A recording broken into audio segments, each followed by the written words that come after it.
Lord of Mysteries. Fire of Destruction Chapter 271 to 280. What happened? Derek noted uncomfortably as a tense, thick silence covered the bronze table and the rest of the members. He looked at Justice and noticed how she had tensed and frozen for a few moments, the same with the hanged man. Is it really just a small problem to react like this? Derek thought suspiciously as he narrowed his eyes at Chariot. If it really is, it's not small. Derek glanced discreetly at the figure in the seat of honor. The fool just had a small smile, his posture calm and unshakable. This immediately relaxed Derek and he just looked around in confusion. If it's a problem that doesn't bother Mr. Fool, then there's nothing to worry about. Derek thought, losing almost all interest in the subject. Mr. Fool, would you like this to be a private chat or for the other members to listen to us? Adrian asked calmly, his tone unhurried and polite. Klein immediately narrowed his eyes as his eyebrow twitched. Little problem, you say? Bastard, we are talking about a large-scale ritual to an evil god. What part of it is small? Klein thought with annoyance at Chariot, but putting that aside, he thought of the man's strange request. Why would Chariot offer to do a private chat? Is there something that is not appropriate to say? Something dangerous? No, it can't be that. If it was that dangerous, then he would have requested a private talk directly instead of asking my opinion on it. There is something else. After weighing the risks for a few seconds, Klein gently shook his head. Let's chat normally. With more minds, we might even come up with unexpected solutions. Adrian nodded at the fool's words. Regarding the information from a few days ago, I managed to obtain several important details. Information from a few days ago. When did Mr. Chariot? Oh, I almost forgot. Mr. Chariot will surely pray to Mr. Fool and report any progress in the investigation. Audrey thought, remembering what Chariot had said a few weeks ago. I wonder how the investigation on the Blessed Fool's side is going. The noblewoman thought worriedly as she put a hand to her chest. Goddess, please let this not end in a tragedy, she prayed internally. Klein nodded to Chariot's words without saying anything, but feeling very curious to know what the man had obtained. Adrian smiled mysteriously and said, it seems that the skull they used for the ritual belonged to the direct son of someone with whom you are very familiar. Someone Mr. Fool is familiar with. Everyone present thought in surprise and looked at the fool with stunned expressions. As soon as Chariot finished speaking, Klein regretted his decision and wanted with all his might to smack his head against the bronze table for his stupidity. Why the fuck didn't I choose the private chat? Because the revelation had been unexpected, Klein had frozen, and thanks to this he had not shown any abnormality that would have attracted the attention of the rest of the members. Discreetly making the grayish-white fog around him thicker, Klein smiled and said calmly and mysteriously. So is it that he didn't delve into what Chariot had said or ask about it? Ads by PubFuture. He had no idea what the man was talking about. If it's someone I'm familiar with, then Chariot must refer to someone familiar to the Antigonus family ancestor, the half-fool. Klein felt his heart heavy. I knew dealing with this wouldn't be easy, but this. What kind of monster am I going to face? While Klein thought about what to do, Adrian continued. Although there is something very curious, Mr. Fool. It seems that the state of this person is very bad, horrible even. The redhead then let out a disappointed sigh. For someone as great as him, to sink so low is a true tragedy. His current strength does not even touch the shadow of what his peak touched. Klein's pupils narrowed. Him, is my old friend a great existence? And what do you mean that his condition is horrible? Klein discreetly glanced at Justice in the hope that the noblewoman's curiosity would save him again. Quote. No matter how curious Audrey is, she wasn't stupid. If it was a matter personally related to Mr. Fool, she didn't dare offend him to satisfy her curiosity. Don't meddle in God's business. Alger thought, not inquiring into the subject at all. Derek was more lost than before, not understanding anything that was happening. Seeing how silent Justice was, Klein wailed deeply. This is what happens when you're dependent on someone else. I really need a Smurf account. Holding back a sigh, Klein nodded at Chariot's words. Mr. Fool, your blessed one won't have to worry about meeting him. The last sighting was several centuries ago and he may well have left Tingen, so your blessed can investigate Lamud Town in peace. The blessed, who was actually Klein, almost let out a huge sigh of relief and had to suppress the desire to sink into his chair and cry with joy. You should have started with that. I was so afraid of meeting an ancient monster that in the end it was in vain. But before Klein could continue to gloat, Adrian said something that chilled him. Honestly, I'm surprised. The death consul was originally thought to have died over 1,000 years ago, but it turns out that He had gone into hiding. I think that makes sense. Someone as special as him wouldn't die so easily. Silence filled the hall of the giants again. Death Consul. The mere thought of the title of this existence made a chill go up the spine of those present. Klein felt his legs shake and he wanted to laugh at the ridiculousness of the situation and the fury he felt burning in his heart. He wanted to suffocate Chariot with all his might. But say something else, damn. I'm not the ancestor of the Antigonus family, so I don't have the slightest fucking idea who the Death Consul is. How do you want me to investigate this with peace of mind knowing that something with that title could be out there? Klein on the outside remained immovable and imperturbable, but on the inside he exploded in curses and insults. But again demonstrating his incredible and ridiculous ability to control himself, Klein gave Chariot a small smile and nodded slightly. Thank you for your information, Mr. Chariot. Is there anything else you want to report, Mr. Chariot? He asked calmly, and Adrian shook his head. Ads by PubFuture. That's all, Mr. Fool. I hope this helps your blessed one. Klein, your ability to control yourself has to be a superpower at this point. I thought you would have another reaction, but you controlled yourself wonderfully. Do I have to use another Russell adventure to get a reaction? Klein should advance to clown soon. Adrian thought, feeling a bit mischievous. The Tarot Club did not last much longer. After a few more minutes, Klein cut the connection with the Crimson Stars and the Crimson and Black Flame and was left alone in the Hall of Giants. Tap tap tap. Rapping his finger on the edge of the bronze table, Klein thought about what Chariot said. Lamud Town. That's not far from Tingen, about 2.5 hours by carriage. But how can I investigate this without drawing the attention of the Nighthawks? The situation is too dire to request a vacation trip. Klein lampooned, trying to think of what to do, but after a while, he could only imitate the sensation of falling. Arg. Letting out a little groan, Klein rubbed his legs. As soon as he returned to his body in his room, his legs complained from standing still for so long.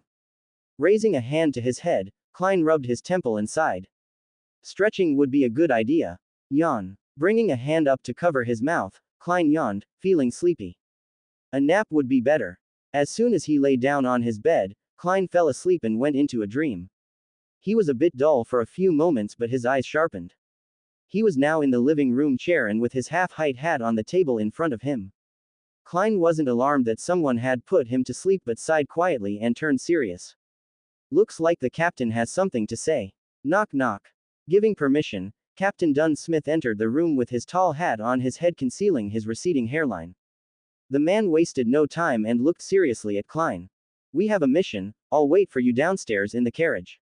Klein only had time to nod weakly, pretending to be sleepy, when the dream was broken and he woke up in his bed. Burying his head on his pillow and sighing, Klein got up from his bed, and after fixing himself and placing his mid-height hat on his head and his revolver in its holster under his left armpit, he left his room and left the apartment that he shared with his siblings. Benson and Melissa were out, one in work and the other in school, so Klein had had time to relax by himself. Entering the black carriage and sitting next to Dunn Smith, Klein asked, "What is the mission about, Captain?" Dunn looked at Klein and answered calmly. The machinery hivemind encountered a woman disturbed by an encounter with a wraith. Her name is Elizabeth and her faith is that of the goddess, so the case was passed on to us. At the captain's words, Klein suddenly felt a chill and couldn't help but ask a question. Captain, the woman Elizabeth, where did she meet the wraith? In the ruins of a castle in Lamud Town. Dunn responded calmly, finding nothing unusual in the question. Klein's pupils narrowed. Welcome to Fanfic Audiobook, your go-to place for immersive audiobooks. If you enjoy the content, don't forget to like the video and subscribe to our channel for more amazing stories. Lamud Town. This is ridiculous. Just when Mr. Chariot told me that someone familiar to the half-fool was there, I have to go on a mission. Klein quickly controlled his racing heart and, giving Dunn an excuse to rest, he entered a state of semi-cogitation. With his eyes closed and his head resting against the uncomfortable and shaking seat of the carriage, Klein tried to reason about his situation. This is a huge coincidence, but I don't know if it's a. The space above the gray fog is supposed to be safe and no one apart from me should enter. If when I saw the red fireplace they couldn't find me, that proves the safety of that mysterious space. Is this just a normal and nothing special coincidence? Klein couldn't just tell the Nighthawks or Red Gloves what he knew. This time he had no way to explain about Lamud Town and how he knew about it. But there could still be a hidden danger. I can't just walk in knowing there's a chance something could happen. What will I do if someone dies because I didn't tell what I knew? Single quote dot dot dot single quote. After thinking about it for a few moments, Klein made up his mind. I'll talk to the captain when we get to the office. It wasn't worth risking it, the Red Gloves had some confidence in him due to his previous report. He could bullshit his way so that at least one of them will accompany them. With a fixed plan, Klein straightened up and looked at the captain. Captain, how will we deal with the Wraith? It was better to get as much information as possible before he bullshitted his route. Dunn looked at Klein and answered. It's a Wraith, so we can't get too confident. The situation could get out of control if we do that. Oh, we'll take Fry. His abilities with corpses and spirits will come in handy. Klein looked at Dunn and nodded, saying nothing but waited until Dunn finally added. Oh, we are 3 people on the team. We can request to use sealed artifact 30782. 30782. Klein repeated confused, but after a minute, he recalled that the sealed artifact was called the Mutated Sacred Sun Emblem. The Mutated Sacred Sun Emblem constantly purified any corpses and spirits within a 15-meter radius. The negative effect was that it also purified the soul of a living person at the same time. If a normal person stayed in the radius for more than an hour, they would turn into an idiot who only knew how to praise the sun. For the Beyonders, the time was 6 hours. To think the captain would remember the code name of this sealed artifact. Damn, I feel like the captain's memory is better than mine. Klein suddenly froze, he wanted to hang himself. And, with a slightly suicidal Klein and a Dunn who felt like he was forgetting something else, they both made it to Blackthorn Security Company. Klein, with his medium-height hat on his head and his cane in his right hand, walked with a calm Dunn up the stairs to the office. Greeting the receptionist Roseanne, the two entered the room. The first thing they both saw was a familiar poet sleeping. Leonard Mitchell was sleeping with his hands behind his head, his feet resting on the desk, and he was rocking his chair on only the 2 hind legs. Just when he was about to go too far, he would instinctively return to avoid falling. Ads by PubFuture. Wow, dear poet, I didn't know you had that talent. And what about your hair? How do you look so good when you're asleep? Klein thought, impressed by the poet's display of balance and appearance. The man's hair was casually combed, and due to how he was asleep it was a bit messy, but it didn't diminish his good looks but gave him a poetic and flirty air. His fine lips were slightly open, coquettishly inviting someone to wake him up with a good morning kiss. Bang. Ah, Pamp. The sudden sound of the door closing made Klein jump a bit but also woke up the sleeping Leonard, who lost his balance and fell hard on his back. Good afternoon, Leonard. Gee, good afternoon, sea captain. Leonard responded, somewhat pained and with a hand on his head. Dunn, who was the one who closed the door, looked at Leonard's funny fall and simply kept a flat face. He walked his way to his office, followed by Klein. When they both passed by where Leonard was still lying, Dunn looked at the poet for a few seconds and raised his right fist to his mouth, and turned his head to the other side, his whole body trembling, trying to contain his laughter. Klein, for his part, looked at the poet with a cheeky smile, not trying in the least to contain his amusement. Leonard, for his part, glared at Klein all the way to the captain's office and until the door was closed. Ha ha ha ha, ha ha ha ha. As soon as the door click sounded, the loud laughter of Dunn and Klein sounded. Leonard could only lower his head, blushing full of embarrassment, but remembering something, he suddenly smiled, amused. It looked like the captain forgot about her and Klein was clueless. Listening as the men's laughter suddenly got cut off, his smile only grew.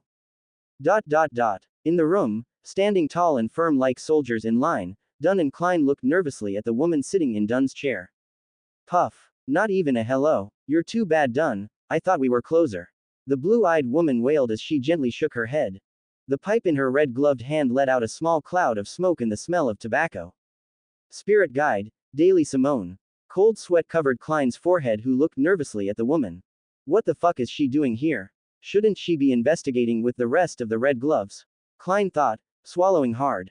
Why the captain didn't tell me? Realization came to Klein, who looked at Captain Dunn Smith. And it seems that Dunn had the same idea since their eyes collided. Dutch's gray eyes said a silent apology and Klein's brown eyes showed disappointment. Of course, you forgot. Klein thought with a light sigh. Daly looked at Dunn and clucked several times with a sly smile on her face. Dunn, don't tell me you forgot to tell him that you invited me on this little trip. Seriously, you're quite a case. Ads by PubFuture. Before Dunn could defend himself, Daly continued with the same sly smile. I'll accompany you on this little trip. Don't worry, I won't interfere with anything, and it's merely a few days off I'm taking. Just act like I'm not there. That is impossible, madam. You are striking. Klein thought as the corners of his lips twitched. At least this fixes having to ask for help. Looking between Dunn and Daly and seeing that the captain was a bit nervous, Klein quickly thought of an excuse to leave and save himself. I'll go tell Fry and request 30782, I'll be back when I've got everything ready. Ah, of course Klein, you can go. Dunn answered out of habit and because he was somewhat tense, but just when he realized he would be alone with Daly Simone, Klein had already left the room. Daly smiled amusedly at the door. Clever boy. She then shifted her gaze to the captain and her smile turned somewhat flirtatious. Dunn looked at this and swallowed unconsciously. Heaving a sigh of relief, Klein was glad to have escaped the room. And what about it, Madam Daly, always the personality, don't you think? Fuck. Rolling his eyes in exasperation, Klein turned around and saw a smiling Leonard, the poet's smile carrying immense pleasure because he had been avenged. Seeing that his partner was upset, Leonard playfully raised his hands and smiled. Oh come on, you deserved it for not helping me before and making fun of me. Besides, we're even now, right? Klein looked at the poet for a few moments, then sighed as he nodded. Even. Leonard's smile grew. The man walked up to his friend and patted his shoulders a few times. Don't be down, my dear friend, I'll give you a hand, so why don't we go for Fry and 30782? Thanks for the help. Klein nodded his thanks and Leonard winked. For you, my dear friend. Everything. After saying that, the poet took advantage and brought his mouth close to Klein's ear and whispered. Besides, we special ones have to help each other. You have a serious protagonist syndrome. Please find help. Klein thought with a flat face while rolling his eyes. With Leonard's help, Klein joined Fry and after preparing for the trip, the two went and met a slightly blushing Dunn and a smiling Daly and they all got on the carriage to Lamud town. When the sun's rays were already painting the back of the town's cathedral, the Nighthawk's carriage finally arrived at Lamud town. Lamud town was located on the northwestern edge of Tingen. Several buildings still had the characteristics of the era before the age of steam. There were almost zero factories and the nearby villages engaged in commercial trading. After they stopped the carriage, Dunn looked at the team and said, I asked earlier. It only requires a 15-minute walk from here to the castle ruins on the mountain. It is said to have belonged to a feudal lord who reigned during the Fourth Epoch. Anyway, no one knows what happened after that. The information revealed by Dunn immediately caught the attention of Klein, who immediately linked Dunn's information with that revealed by Chariot. So the Death Consul used the Baron's identity as a hideout. A somewhat striking identity, but who would come looking for him here? Chariot said that his son's skull was used for the ritual and wraiths can be born from negative emotions. Is possible that the wraith is the evil spirit of this council's son? While Klein finished his theory, Dunn finished explaining. We'll go deal with that wraith now before the sky turns black. Then, we can take turns watching over 30782 and keeping it away from people. From the moment they took the mutated sun's sacred emblem and arrived at Lamud town, 3 hours had passed. In no time, they would have to part ways and give each other time to recover. Okay, Fry gave a succinct reply. I have no problem with that. Klein touched the slumber charms and requiem charms in his pockets. So serious, you know, Dunn, if you approached women with that side of you, you would already have a wife and at least 2 kids. Daly teased a little coquettishly and the men present blushed. Daly Simone, who was standing next to Dunn, gave him a gentle squeeze on the bicep and walked to the hair salon opposite them, waving a hand lightly in the air without looking at them. I'll leave you guys with your man time. I'll see what kind of women's hairstyle they have here. She stopped before entering and glanced over her shoulder at Dunn as she caught a bit of her black hair and brought it closer to her lips. The blush of Dunn deepened and this made Daly laugh softly. She released her hair and smiled at the men. Take care, and if something happens just yell. She said amused as she entered the hair salon. Quote. It really was a vacation for her. Klein thought, completely stunned, his mouth hanging slightly. Cough cough. Looking at Dunn, who had coughed to get his and Fry's attention, Klein looked at him in surprise. Captain, seriously, don't you notice that she likes you? Your bad memory is no excuse for ignoring all the signs. Since he'd met Daly Simone, the woman had made no attempt to hide her clear attraction to the Nighthawk captain. And it was crystal clear that Dunn also liked Daly. Let's go to the castle and deal with that wraith. We can't waste any more time. Dunn said seriously, but the blush on his cheeks was still there.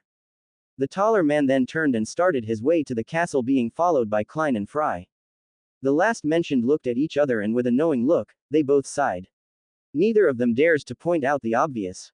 After all, love is complicated. And neither of them had any experience with it. Sitting on a seat and attracting decent attention due to her beauty, Daly sipped the mild tea that was brought to her. Poor quality, but at least they put lemon on it. Daly gave a mental opinion. Putting down her teacup, she whispered almost inaudibly in the language of the dead. Keep an eye on them. Don't get closer than 25 meters and don't be seen. Don't intervene unless absolutely necessary. The air around Daly turned cold for a few seconds, fogging up the mirror behind her, but it only lasted a moment and it was gone. With the spirits commanded to watch over the Nighthawks, Daly took another sip of her tea and frowned slightly. Looking aside at a worker, she spoke. Could you bring me more sugar, please? 30 minutes later. The Capitan has his moments. He looked so cool before. Klein thought as he asked another Lamud town resident about the castle. With the joint work of Dun's dream ability and the purification of mutated sun sacred emblem, they easily finished off the wraith without it being able to do anything. Remembering the castle made Klein click his tongue in annoyance. Although I found the body of the consul's son, I couldn't find any clue. Whoever took the skull eliminated any clues. Thanks for your time. Bidding farewell to a curly-haired older lady, Klein sighed as he moved to the next person. The lady had been the 13th person who he had asked about the castle, of which 2 of them clearly remembered having been injured in it when they were young. As the captain supposed, there was never any incident in the past and the wraith only appeared recently. Excuse me, officer. Turning to where the voice came from, Klein watched as a blond man in his 40s approached him with a smile. The man came out of an antique store and appeared to be the owner from his clothing and demeanor. The man's smile seemed to say business and his walk had confidence in it. He didn't seem like someone who needed help. Don't tell me you're going to try to sell me something. You look like a typical street hustler. Maybe if I show him my gun he'll freak out and run away. Klein considered with a raised eyebrow. Good afternoon, gentlemen. Do you need help with something? Even though the man didn't seem to need help, Klein decided to keep his manners. The man's smile remained and he shook his head. It's not that, officer. I couldn't help but overhear your conversation with Madame Ely, and if you're interested in the old castle, I think I have something you might like. The man said confidently. Shit. He's seriously going to try to sell me something. Klein thought, wanting to roll his eyes but stopped himself. Holding back the urge to show off his weapon, the nearly complete seer decided to play along with this. Oh, and what could it be? Klein asked with false curiosity. Seeing that he had caught the officer's attention, the man's smile grew. I have an oil painting of the first Baron who lived there. My grandfather's grandfather's grandfather. Well, a long time ago he took this oil painting from the castle and said it was the painting of the first Baron Lamud.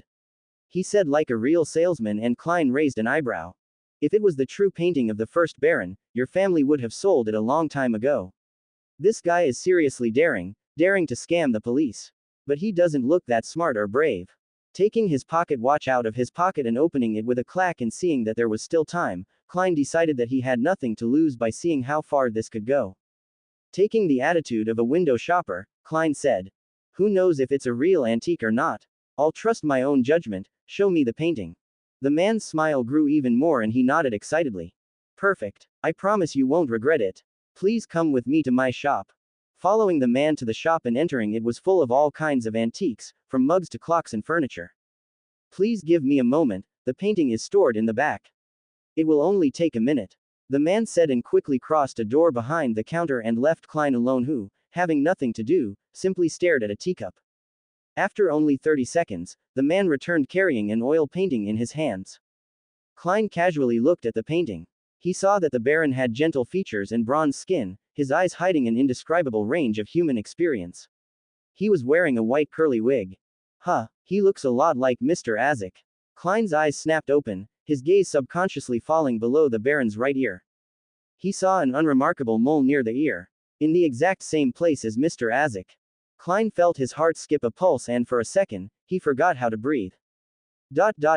After questioning and scaring the dealer to death, Klein left the antique shop and was now anxiously circling under a gas lamp on the street. I can't be sure that the man in the painting is the first Baron of Lamud. However, the person in the painting is one from the past, at least 1,000 years ago. Ads by PubFuture. Other than the hair, that person is almost identical to Mr. Azik. Klein felt his head spin at what that could mean. I can't trust divination to confirm this. It might even be dangerous. I have to find information about Mr. Azek's childhood. If he just appeared one day out of nowhere as an adult, that could only mean that he is the death consul. Should I tell this to the captain and the red gloves? Mr. Azek has treated me well and even discreetly revealed to me the interference in my fate. Besides, the one who would get hurt would not only be him but the Nighthawks in the red gloves. Sigh, I have to guess this in the world about the gray fog. Stretching, he stopped circling under the gas lamp and began heading toward the hotel they were staying at a light jog. They would leave in the morning of the next day, so they would stay in a hotel until then. Klein entered the hotel and seeing that Dunn and Daly had gone out to investigate the castle and Fry was still out, he took the opportunity and paid for another room at the cost of one solely. After entering the room, Clake formed a wall of spirituality with the help of holy night powder. So, he took 4 steps counterclockwise and entered the world over the gray fog. The solitaire palace stood tall and silent while the ancient, mottled bronze table, the 22 high seats remained the same. Sitting down in his seat of honor at the top of the table and making a black fountain pen and goatskin parchment appear, Klein grabbed the fountain pen and wrote earnestly. Then, he let the topaz pendulum on his left wrist dangle and performed a spirit pendulum divination. The result was that the pendulum rotated counterclockwise at such a speed that it nearly flew off. Lowering the topaz pendulum, Klein lowered his head slightly and thought seriously. Don't tell the Nighthawks in red gloves. Not satisfied with this divination, Klein decided to use dream divination to be sure and change the divination statement. Klein held the goatskin, recited the statement 7 times silently, and leaned backward to enter a deep sleep. He saw himself in the illusory, blurry, and distant world. He saw that he was struggling while drowning in a sea of blood. Then, there was a hand that extended and pulled him up from the blood sea. The owner of the hand was Azek with bronze skin and a small mole near his ear. The image shattered and reorganized. Klein saw that he was in a dark and gloomy emperor's final resting place. The surrounding coffins opened one after another. Azek stood next to him, looking forward, as though he was looking for something. Just then, Klein exited the dream in an instant, and saw the illusory, gray, and boundless fog. If I were to hide the related matters about Mr. Azek, I would receive his assistance when I'm in danger in the future. Hey, the danger might have come about because I helped to keep the secret. What does the last scene mean? I will discover some mausoleum with Mr. Azek. Yes, perhaps the mausoleum has other symbolic meanings. Sighing, Klein sank back in his seat and put both hands to his face, and laughed at the ridiculousness of this. Lowering his hands, Klein stared at nothing. Mr. Chariot said that the death consul was someone familiar with me. I thought he was a friend of the half-fool. Not my fucking professor. Klein screamed loudly, but the palace remained unchanged. At this point it was ridiculous not to accept it. Everything indicated that Mr. Azek was the death consul. From his strange dreams, and how he could detect the interference in his fate in the painting of the Baron, Klein could no longer deny it. My professor is an ancient monster that is over 1,000 years old. Klein muttered with a blank stare. Klein looked around him almost hoping that several cameramen would come out of nowhere with Chariot and Azek in the lead saying that it was all a super complicated prank. But all he saw was the endless, limitless, gray fog. Klein let out a long, tired, and heavy sigh that if you heard it you would think his soul came out of his mouth. He didn't want to go back to his body yet, and since he still had enough spirituality, he decided to hang out a bit more. So what he did was remember what he had done this day since he woke up until he rented this room. Leaving aside what had happened at the Tarot Club, there was something that had caught his attention. And that was the mutated sun sacred emblem. Remembering such a curious artifact, Klein put a hand to his chin. Nothing related to its origin appeared in the artifact's information. With how useful it is, one would think that they would have already obtained it through divination, but they didn't. Is it because the church seers were unable to obtain anything? Klein doubted it was because the church was lazy. Looking around at the gray fog that covered everything and reached beyond what his eye could see, Klein had an idea. Ads by PubFuture. I am a seer, but I had something they don't. I wonder if I could divine its origin using the specialty of this space. Determined, Klein decided to do that. He had already divined something more powerful than this artifact being the person behind the ritual to the evil god. A level 3 artifact would be nothing to him. He conjured some yellowish-brown goatskin parchments and a black fountain pen, as well as the mutated sun sacred emblem. It feels quite real. Klein rubbed 30782 in his hands, finding the sensation identical to the one he had felt in the outside world. Well, I don't know what I expected. If I could conjure up food and drinks that tasted exactly like what I remembered, then this would be the same. Klein thought as he grabbed the fountain pen and wrote, "Emblem in my hands. Greater than." After reciting the statement 7 times, he held the piece of goatskin and the sealed artifact 30782 in his hands. He leaned back and entered his dream. In the blurry dream world, Klein saw a drop of glowing gold liquid. It was warm and bright. It was suspended above an altar, before a man dressed in a white classic robe. The man only had his back facing Klein. He had lost all signs of life as he fell slowly towards the sacrificial altar. At that moment, the sun's sacred emblem he was holding had come into contact with the golden liquid, the latter quickly seeping into the emblem. The dream quickly dissipated after Klein saw this, waking him up. So that golden drop is what made Sun Emblem so special and uncontrollable to this day. Several decades have passed since its creation, but it hasn't lost its effect. What was that golden drop? An advanced Beyonder ingredient, Klein thought as he played with 30782 in his hand. I wonder, he muttered, narrowing his eyes. After deliberating for a few moments, he tried to emulate the feeling he had in the dream, trying to separate the golden drop from the emblem in his hands. The result was almost immediate. In front of Klein, the same golden drop appeared as in the dream. The warmth of the mutated emblem completely disappeared. This is a miracle. I didn't think it would be possible, but this place is full of surprises. Klein thought in shock. Coming out of the shock, Klein wrote a new sentence on the yellowish parchment. Excited, Klein repeated this sentence 7 times in silence, and holding the parchment and the drop of golden liquid, he entered a dream. His eyelids drooped and he the illusory yet blurry dream. In the blurry world that looked in shambles, a golden, glaring sun suddenly appeared. A low grunt resounded across the void. The pure and clean light suddenly lit everything up as the golden burning flames swept outwards. Boom! Klein was instantly expelled from his dream world and flipped onto his side as he shivered. His body seemed to become a huge bonfire that burned with a raging golden flame. Ads by PubFuture. Backland, West Backland, Phillips Department Store. Phillips was one of the top-end department stores in the Loan Kingdom. It only opened to nobles and wealthy people who were qualified to be members. There were always luxurious carriages parked outside with different emblems printed on them. Not only was it a safe place for shopping, but it also became a popular social venue due to the strict restriction on members. Audrey brought her maidservant, Annie, and her golden retriever, Susie. She got off the carriage and walked through the entrance. Along the way, she saw daughters of viscounts, countesses, or maidens with parents of high social status. She maintained her elegance and greeted them all gracefully. She used to have trouble doing this due to not knowing how to read the environment very well and the different topics of conversation that people liked, but that was before. Now she was a spectator. A Beyonder specialized in reading people. Just as she was finishing her greetings and was going to say goodbye gracefully, the youngest daughter of a viscount stopped her. "Miss Audrey, excuse the presumptuousness, but we would like to know if you will attend Dutch Wilson's party." One of her friends who had the same title as her poked her arm discreetly, giving her a daring look, but Audrey saw it easily. A few days ago she had received an invitation from the famous Dutch Wilson for a party to celebrate his charity project in East Borough. He recently opened a big orphanage there, according to the newspaper, and Dad said it all cost over £30,000. Dutch had bought several pieces of land and the construction had been very fast. It is even said that he set a new record for building an orphanage in less than 30 days. According to the most recent data, but which was known to be well below what it actually was, the number of homeless children in the East Borough was around 100,000. With such a high rate of homeless children, what Dutch did was a true act of the heart and proof that nobles don't just care about themselves.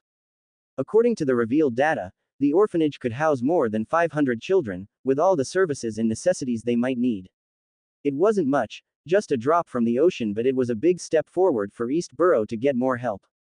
There was no opening date yet, but it is said that it will open its doors on the 12th.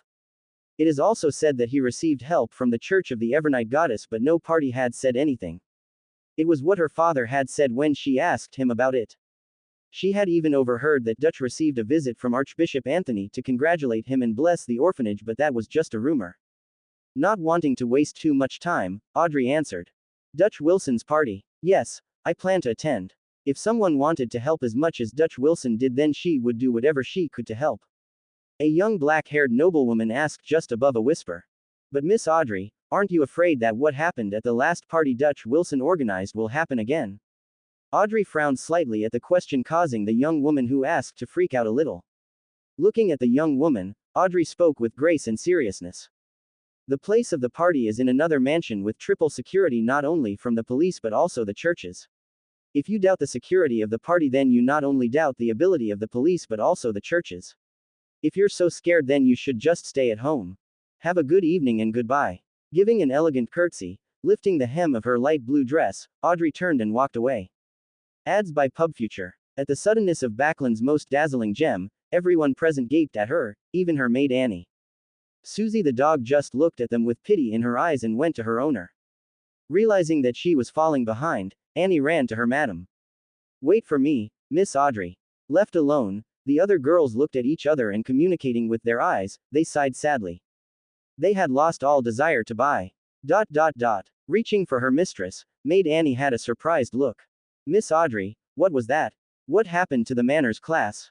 I knew it was a bad idea to drop those classes, we have to resume them as soon as possible. She spoke quickly, nervous and uneasy. If what happened today was told, she could be fired for letting her young master act like that. Sighing, Audrey looked at her maid and shook her head slightly. Those girls won't dare talk about what happened, and if they do, they'll have to say why sweet Audrey Hall reacted like that. If they said that they were afraid of what could happen at the party, they would have a little empathy, but they would also be judged because that would mean that they doubt the protection of the church. Besides, it wasn't a big deal, at no time did I raise my voice or insult them. You're overreacting, Audrey explained calmly, causing maid Annie to gape at her again. When had her young master grown so much? Arriving on the second floor, Audrey turned into a shop that sold ready-made dresses. The attendant in the shop was a petite maiden. She wore a black and white dress and had shoulder-length blonde hair. She was the arbiter, Zio Derecha. Audrey gave Susie a look without changing her facial expression. The dog understood what her owner meant immediately and ran to another counter. Maidservant Annie went after Susie to try to drag her back. Well done, Audrey complimented inwardly and stood next to Zio Derecha, pretending to look at the different dresses. Why did you arrange to meet me here? Zio asked in a whisper as she presented the dresses out loud. Her voice was tender, like a child's, but there was a bit of annoyance in her tone. The noblewoman had used the method they accepted to contact each other too suddenly, and she came here in a rush. Where is the original attendant? Audrey asked in response instead of answering her. Zio looked around and said, I convinced her. She was happy to rest for the afternoon. Audrey looked at the different styles of dresses as she took out a neatly folded piece of paper from her lambskin bag and secretly passed it to Zio. Rear Admiral Hurricane, Kilongos, snuck into Backlund. This is his portrait. I hope you can find him for me. Oh, and don't alert him. Zio received the paper and unfolded it for a quick look. She saw that it was a realistic portrait of a man in his 30s who had a unique broad chin. I was once praised by my art teacher. Audrey commented internally, proud of her artwork. Seeing that Zio was doubtful, she added. The kingdom offers a reward of £30,000 for Kilongos. If he were to be arrested, even the person that only provided clues would definitely be awarded with a few £100s. Just as she finished her sentence, she saw Zio's eyes beam with joy, as she had expected. Ads by PubFuture. Sherwood Borough, Backlund, House of Zio and Furs. Entering through the door of his house, Zio had changed and was now wearing his normal clothes, which were a white shirt, a black vest, and black pants and boots. Furs. Calling out to her best friend but receiving no response, Zio could only sigh. This woman, she mumbled angrily. Going to Furs's room and opening the door, the smell of cigarettes hit her and she wrinkled her nose. If someone looked at her, they would say that she looked like a cat. Lying on the bed in a simple nightgown was a very sound asleep Furs. On the nightstand next to the bed was an ashtray that had a half-consumed cigarette. Furs. Zio grunted, but the only response she got was her friend's giggle. No Zio, that tickles. Furs mumbled sleepily and Zio lost it. Walking with heavy steps to the bed, she grabbed the pillow and yanked hard. Without having support, Furs's head fell and the sensation of falling woke Furs up, who let out a scream. Looking at her short friend and seeing how furious she was, Furs laughed awkwardly.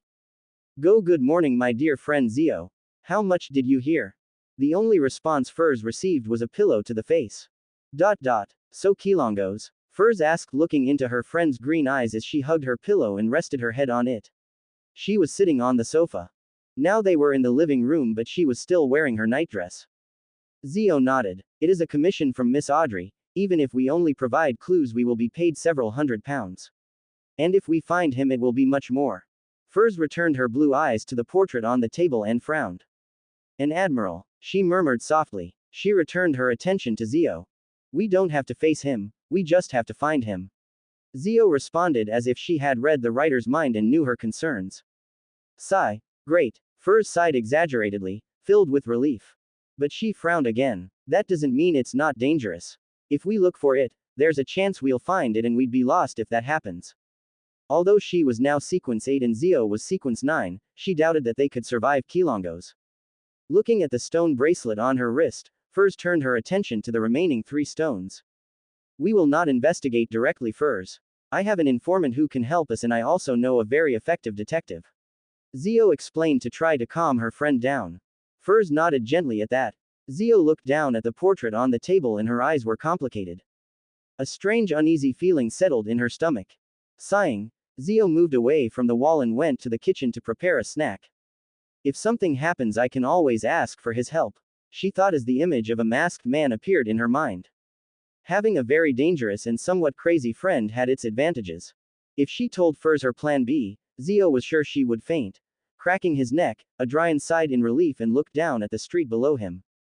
The crimson curtain of the moon lighted his silhouette and darkened the inside of his hood. If the people he was harassing looked at him now, they would think he was a reaper coming to harvest their souls.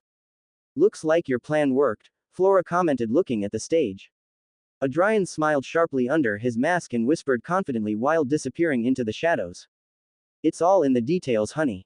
During the past few days, Adrian made mistakes to be discovered by his fans. Making a lot of noise when moving, leaving fake clues, or being seen directly by random people. He had visited every gang territory slave traders or not to not only make them nervous and thus, more easily to commit errors, but to also divert the attention from the churches. He discovered the presence of the churches when he was doing his daily routine. The daily routine consisted of using his soldier bird and eagle vision to investigate gang territories to plan his next attack. Completely normal stuff. Leaving his nothing strange and nothing psychotic activity aside, it was normal for him to discover the games of the churches. An abnormal number of Beyonders with the same aura on one side, another large group on another side, and a smaller one on the other side. It didn't take a genius to figure out that it was the Nighthawks, Punishers, and the machinery hivemind. Even a curly-haired baboon would figure it out given enough time. Sorry girls, but I'm not giving autographs anytime soon, Adrian thought mischievously as he stepped out of the shadows into a dark alley. It seems that the churches are gradually increasing the resources invested in catching him, but they were obviously failing. As long as they don't involve the Red Gloves or stronger teams, I can maneuver around these fangirls. Adrian has the suspicion and theory that the only reason why the Red Gloves or elite teams of the churches have not been called was that what he was doing was still within the limits that they could bear. I can even say that I'm cleaning up the shit they don't want to touch. As long as I keep my hands in my shit and don't try to spread it, I'll be fine. Adrian joked as he walked in complete silence towards 2 gangsters who were unaware of his presence. Nor like they could even notice him. With silent and quick steps, Adrian was already behind both men and grabbed them by the neck and with an effortless twist of his wrist. Crack, crack. The gangsters didn't even know what happened. In a second their necks were broken and their bodies in the depths of the alley, one on top of the other. Standing in front of the bodies, Adrian tossed up and down a small cloth bag one of the men had. Stopping playing with the bag, Adrian pulled the drawstring of the bag and opening it, he looked inside it. A deep pastel pink powder stared back at him. Frowning, Adrian clicked his tongue. More of this shit. Closing the bag and putting it aside, Adrian crouched in front of the bodies, and pulling the collar of one's shirt, he sat him up. Grasping the head of the body, he raised it and again frowned. The body's eyelids were a deep dark blue, with black veins running all over it in a pattern similar to the roots of a plant. Without feeling disgust or revulsion, Adrian, with one hand supporting his head and the other parting his eyelids, gazed into the corpse's eye. The sclera that should have been white was a deep blue with the same black veins running through it, in the same root like a patron. The pupil was so dilated that it completely covered the iris. Adrian checked the other body and it was the same situation. Dark blue eyelids and blue sclera with black veins. Ads by PubFuture. Both men had pleased smiles that combined with their broken necks made them look gloomy and bizarre. Looking at the men's crotches, thanks to his night vision, Adrian could clearly see a large stain on both of their pants. It wasn't necessary to use his sensitive nose to know it was semen. Rising from his position, Adrian's hands were covered in a fiery but controlled orange flame, the fire dancing at the redhead's will. This illuminated the bottom of the alley for a few seconds, but with a wave of hands, the fire disappeared and the alley returned to its darkness. Putting his now clean hands into one of the many pockets of his jacket and pulling out 2 white cards, he dropped them onto the bodies. Turning, Adrian took 3 steps and disappeared into the shadows. Reappearing on the roof, Adrian sighed and took out the bag he grabbed earlier. Looking at this bag for about 10 seconds, Adrian calmly said to the air, "Flora, this is the 13th we found, right?" The woman responded curiously as she looked at the bag. While doing his distraction work, Adrian found this same pink powder being consumed by some homeless people. Investigating a little more, the redhead discovered that this pink powder was being sold throughout much of the East Borough as a new special drug. Most of the effects were completely random, but the only one that remained the same in every bag was that the user would feel enormous pleasure. Whether psychological or physical, the pleasure was enormous.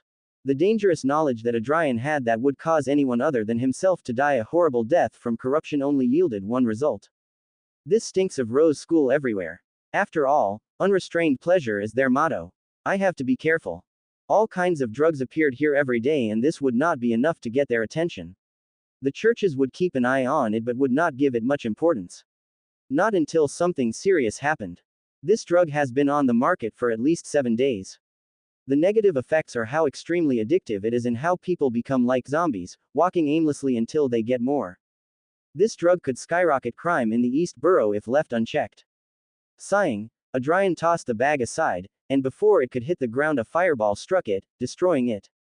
Adrian was no longer on the roof when that happened.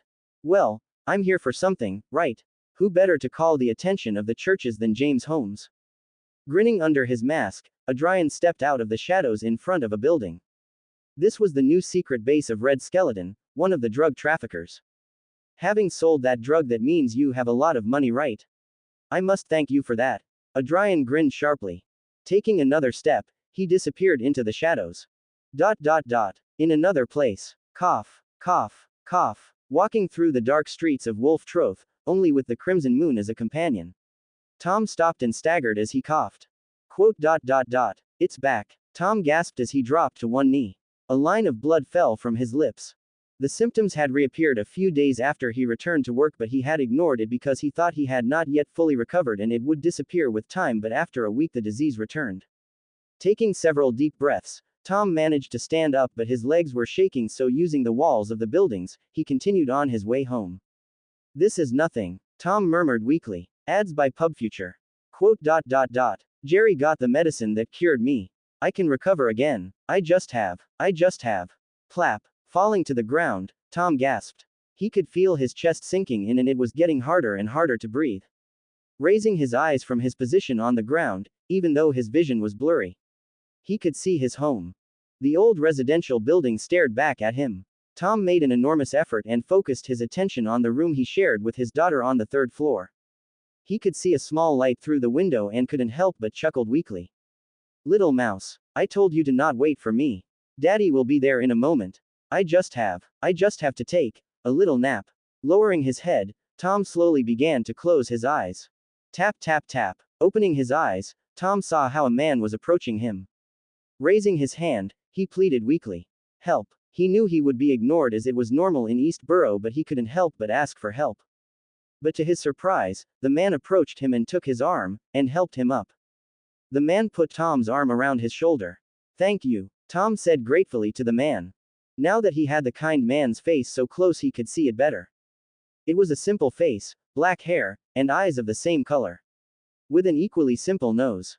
Please help me, kind sir. My house is in front. Just bring me closer to the stairs, he said weakly as he raised his hand with great effort and pointed at the residential building. The kind man ignored him, just looked ahead, and started walking towards a nearby alley, dragging a confused and weak Tom with him. Sir, my home is on the other side. Tom protested, but since he was so weak he couldn't do anything, his voice equal to a whisper. The man ignored him and began to enter the alley. Tom turned his head and looked at the window where his daughter was. He extended his hand towards it in a futile attempt to touch his daughter's hair one last time, but he was dragged into the dark and cold alley. Walking to the window and looking out at the streets with worried eyes, Jerry frowned and hugged a piece of newspaper close to her chest. "Where are you, Daddy?" she asked as she looked at the streets in search of her father, not knowing that he would never return. Please. Muttering even more weakly, Tom looked at the figure standing in front of him. He was on the ground, his back against the wall of the alley. The moment they entered the alley, the man had easily thrown him deeper with just a move of his arm. It was like he didn't weigh anything to him. "I have money. Today they paid me. Here." Putting a hand in his pocket, the father shakily pulled out a few 5 soldi bills. The man simply looked at him with cold, cruel eyes. Tom held up the wad of bills even higher. "Please," he begged with tears in his eyes. Before he could plead further, he watched as the man pointed his open left hand at him. The hand had a gray glove. Tom's teary eyes stared in confusion at this action, which quickly turned to terror and shock as he watched as a mouth appeared on the man's glove and rows of sharp teeth smiled at him. In that dark alley, just in front of the department he shared with his daughter, Tom Katniss died, and creeping hunger satiated its hunger for the day. "Do you have anything else to say in your defense?" Adrian asked with a raised eyebrow under his mask as he tilted his head to the side. "AAARGGGGGHHHHHH. Red Skeleton leader Jonah Manson cried out in pain as he hung upside down from the ceiling of his office. A hunting knife plunged to the bone in his leg and it was attached to a tripwire that dangled him from the ceiling. "Don't be whiny." Adrian sighed in exasperation as he grabbed Jonah's shoulder and spun him around. "Have mercy." Jonah yelled as he spun around and got more and more dizzy. The motion of spinning and the blood rushing to his brain was making it hard for him to think. Grabbing Jonah's cheeks tightly and stopping him, Adrian pulled him to within inches of his mask and whispered in amusement. "Shout all you want, little bird, no one will come to save you." Jonah turned pale and began to shake even more. He subconsciously looked behind Holmes and saw how in the remains of what was once his door were the corpses of his guards. Where their hearts should have been was a hole that had smoke and the smell of burning flesh. He knew that the rest of his men faced the same fate or worse if they hadn't already come to his rescue. Looking into the eyes of the terrifying mask and seeing a small flash of red in the darkness of those eyes, Jonah opened his dam. Releasing the man, Adrian said between laughs and disbelief. "Are you a little boy? Peeing yourself? You're pitiful." Jonah, in his pants soaked with urine and blood, with a knife driven to the bone in his leg and having hung upside down for quite some time, finally broke down and passed out. Looking at the unconscious Jonah, Adrian sighed as he shook his head. Regrettable. Forming a fire dagger in his hand, Adrian threw it at the tripwire, cutting it and freeing Jonah. Plump. Snap. Og. Gravity pulled hard and Jonah hit the ground with his side and a crack sounded.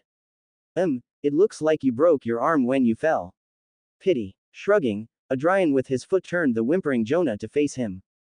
"Good morning, princess. You looked a bit red on the face, so I had to wake you up. I was afraid you were suffocating." Adrian joked with an evil smile under his mask. Looking at the demon in front of him, Jonah scrambled trying to get away from it. But Adrian was not going to allow it, so he stepped on the knife, sinking it deeper into the bone. Jonah yelled and with his good arm he began to hit the demon's foot trying to get away, but nothing was working. Not being able to take it anymore, Jonah surrendered to the monster. "I'll tell you everything, but let me go." Adrian smiled and lifted his foot, letting go of Jonah's leg. Was that so hard? Jonah was pale, sweat beaded his forehead and his vision was blurry, but he tried his best to give Holmes what he wanted. Ads by PubFuture. With the promise that he wouldn't burn him to death. He already knew his fate was sealed from the moment Holmes walked through his office door with the corpses of his strongest guards in his hands. All he wanted was to leave without suffering as the victims of this monster had done. After listening to everything Jonah had to say, Adrian walked to the cabinet behind the office desk. Moving the cabinet aside with a kick, a safe was discovered. Humming a soft melody, Adrian walked up to Jonah and grabbed him by the head, and dragged him along. Jonah squirmed, but no matter what he tried, the iron grip Holmes had on his skull wouldn't budge. Forcing Jonah to his feet, Adrian slapped the man hard on the back, causing him to scream again. "Open it," Adrian said calmly as he grabbed Jonah's leather chair and sat in it. "What?" Jonah exclaimed, confused. He had told him the password of the safe. "Are you deaf or what? Open it," Adrian responded nonchalantly as he crossed his legs and rested his cheek against his right fist. But Jonah tried to protest, but a flame formed in Holmes's left hand. The man said nothing, but the sharpness in his gaze said everything Jonah needed to know. Not wanting to burn to death, Jonah quickly opened the safe and after doing so, quickly stepped out of the way. Looking at the thick bills in the safe, Adrian smiled under his mask, but that smile disappeared when he saw a bag of pink powder in the safe. He didn't even look at Jonah, who fell to the floor. Adrian got up from the leather chair and walked over to the safe. Jonah watched all this and could only regret it. All he had earned and worked so hard. He lost everything in just 15 minutes. Looking down at his right leg, Jonah just laughed in defeat. He couldn't even feel it anymore. But his own wailing was interrupted by black hunting boots. Looking up, Jonah watched as Holmes held in his hand the bag where they kept much of the product. "Remember how I said I wouldn't burn you alive?" Adrian asked calmly, and Jonah froze. Before he could try to say or do anything, the bag full of pink powder covered his head. Shaking but to no avail, Jonah began to inhale large amounts of the powder. Adrian, having done so, tied the neck of the bag tight around Jonah's neck with a tripwire, not tight enough to choke him but tight enough so he couldn't get it off. Watching how Jonah began to squirm on the ground, letting out moans, cries and screams at random along with a darker stain on his pants, Adrian raised his right hand to the man. "I lied," the redhead said before a torrent of fire engulfed Jonah. Under his brown eyes, there were huge dark circles, proof of his enormous lack of sleep. Taking a deep sip from his container and feeling the black coffee go down his throat, Ekenzer Bernard blew out an exasperated sigh. "I may be a Sequence 7 appraiser, but 5 days without sleep takes a toll on me. If I were a normal person, I wouldn't even be able to stand up," the man thought as he approached Skipper. The man also had dark circles under his eyes. Ads by PubFuture. "What do we have?" Ekenzer asked, coming in front of the man, but his attention focused on what was left of the building. Skipper looked at his captain and nodded. "The usual, Captain. No traces or clues were left, and Holmes left his business cards." Handing him a card, Ekenzer took it and read it. "Sincerely, James Holmes." Grunting, Ekenzer handed back the card and took another, deeper sip of his coffee. "I'm going to get you, bastard," Ekenzer thought, annoyed as he squeezed his container. As soon as he has his hands on the son of a bitch, he would rip that mask off his face and see the face of the wretch that tormented and humiliated him for so long. Then he would tie the man's legs to the HUJ and see how. Crack. Fuck. But Ekenzer was so upset that he used too much force that he ended up breaking his container and was doused in coffee. Looking at his coffee-covered arm, Ekenzer could only laugh out of anger. Not only did we lose the only lead we had on his teammate, but we can't question the other suspect due to the protection she has from the Church of the Earth Mother. Ekenzer muttered very quickly, his voice carrying a little trace of madness barely contained. The information revealed by the secret order member they captured became the first clue they had to catch Holmes, but as soon as the illusion of the clue appeared, it was cut off. This man's spirit had signed a contract, so they hadn't been able to get much information out of him. What they did know was that he was hunting someone in Backland and a description of his target and companion. The suspected objective that this member of the secret order was looking for left Backland, and they didn't have enough evidence to solicit help from the Church of the Evernight Gods to chase him. And the suspected companion of this suspect had the protection of the Church of the Earth Mother, so she was untouchable, which at the same time made the first suspect more hard to investigate. Looking at his captain, Skipper only had a flat face. This case will end up driving him crazy. Skipper was already considering telling his captain to transfer the case to another team for his sanity.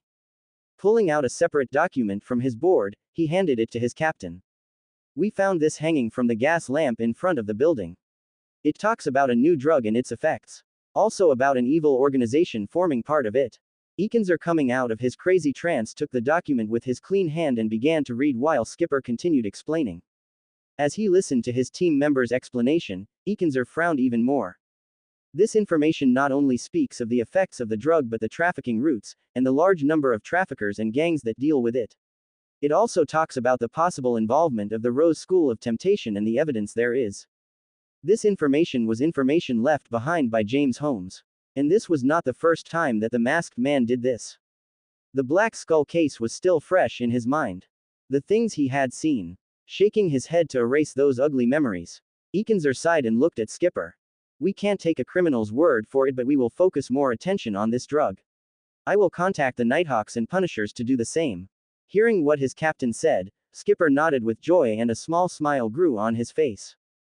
Captain Ekenzer was horrible at hiding it, and he always relaxed when talking to the captain of the Nighthawks. Stepping out of the shadows with a calm, relaxed step, the masked Adrian found himself back in his room. A large bag was hanging on his shoulder. Thud. Placing the bag on the floor, the redhead took out everything he needed to sacrifice it to the monarch. With the door of flames closing, Adrian reopened his eyes back in his body and stood up straight. He then made a military salute. Praise the monarch. I really have to think about a new prayer posture.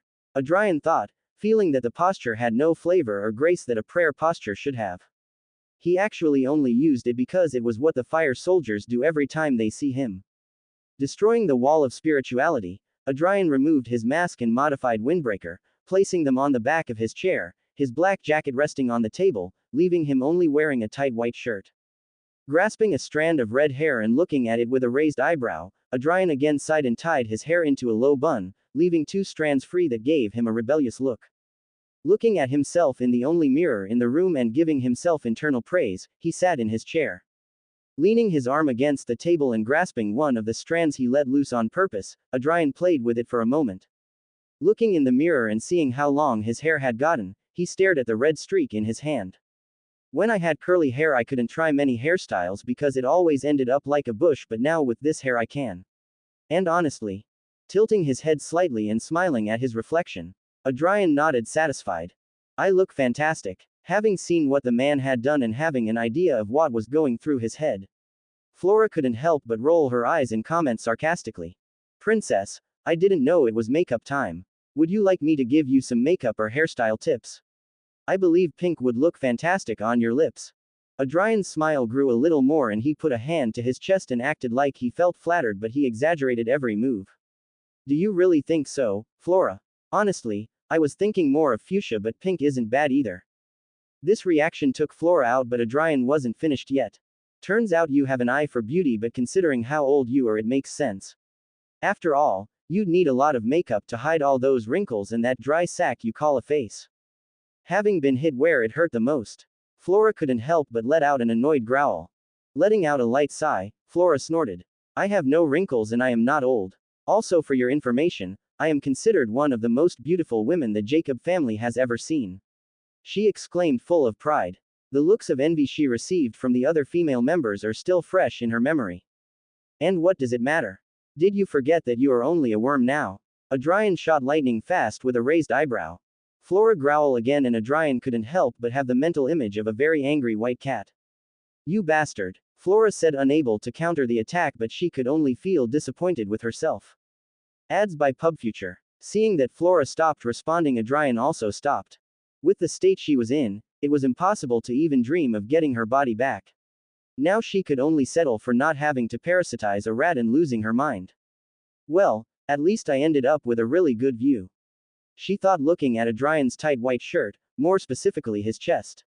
The shirt left nothing to the imagination and let her see almost everything. Although that was her favorite detail, there were still other things she liked about Adrian. For example, his beautiful red hair that she wished she could play and touch with her fingers, or those beautiful scarlet eyes that seemed to be made of rubies, or that personality of his that made her crazy and occasionally made her dreams unholy. As Flora reviewed her list, Adrian continued to stare at the strand of red between his fingers. My hair is quite long already. Maybe it's time for a haircut. Thanks to the digestion of his potion, his hair growth had accelerated and now it reached his shoulders. Honestly, it didn't bother him at all if his hair was long or short, it was the same to him. But an extra opinion wouldn't hurt. Hey, Flora, do you think I need a haircut? The question took Flora by surprise and she came out of her mental dreamland and she looked at Adrian horrified. No, Flora exclaimed in shock, as if what the man had said had been pure blasphemy. Whoa, okay, damn, I didn't think you'd be so against it, Adrian said, surprised at the woman's outburst.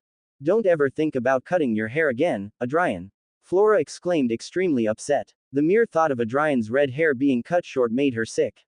She loved his long hair. At least I know that you like not only my chest but also my hair, Adrian thought with a small smile on his face as he got up from his chair. Approaching the mirror and standing in front of it, Adrian took off his shirt, leaving his bare torso. Hey, what do you think you are doing, pervert? Flora exclaimed, ashamed at what she was seeing but making no attempt to look away. Just checking, Adrian responded calmly. Lowering his eyes to his waist, Adrian noticed how it shrunk again. His legs along with his thighs had also grown thicker. His scarlet eyes moved up from his V, past his ripped abs to his prominent chest. One of the things that stood out the most apart from their size was the claw scar that went across them. 2 necklaces hung from his neck, one was Talk Millennium and the other was his mother's necklace.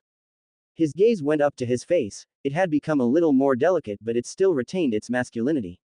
It could be said that he had become more handsome and had gained a touch of beauty.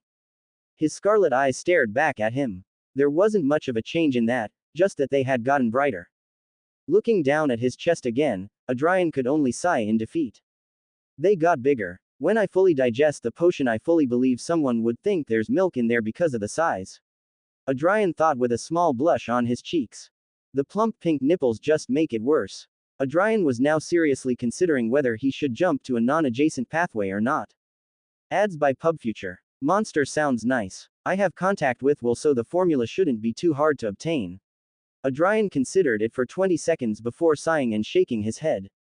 At least the potion is about to be digested and these changes should stop.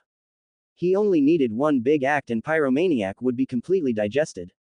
Trying to see the positive side of it, he didn't have to worry about these changes affecting negatively his mini-self. It was the complete opposite. His crotch had grown tighter.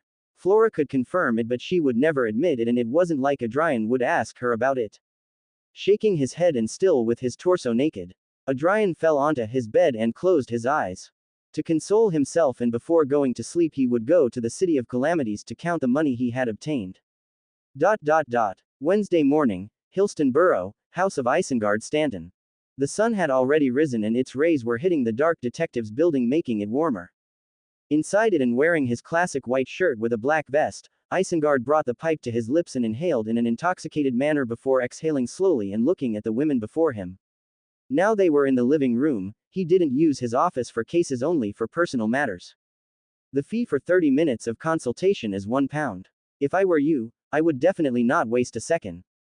The 2 ladies sitting on the sofa in front of him were Zio Derecha and Furs Wall. Zio's informant had managed to get information about Kilongos in record time thanks to a good payment and they had come to ask the detective to consolidate the habits and actions of their target.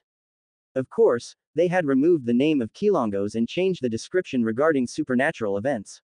Zio placed the folder containing all the information they obtained and slipped it to the detective who calmly took it. Mr. Detective, we hope you can find habits in the target's actions using the material we gave you. Zio said with a deep voice and her back straight with an air of authority. Isengard opened the folder and took out all the material in it. Putting down his pipe, Isengard took his time reading each page seriously taking in every detail. After dealing with the ladies and having his assistant escort them out, Isengard was left alone in his rocking chair with his pipe in hand. Taking a deep breath and savoring the tobacco for a few seconds, the detective exhaled deeply, releasing the smoke. Lowering his pipe, Isengard took out a bronze paperback book from his vest pocket. In the middle of the book was a vertical eye. Looking at his unlit fireplace, Isengard had a deep thoughtful look as he rubbed the item. Kilongos has infiltrated Backland. The ladies had done a poor job of concealing the target of their investigations and a detective, like Isengard easily discovered the true target. Why would an admiral come out of the sea where he is strongest to come here to Backland and risk getting caught?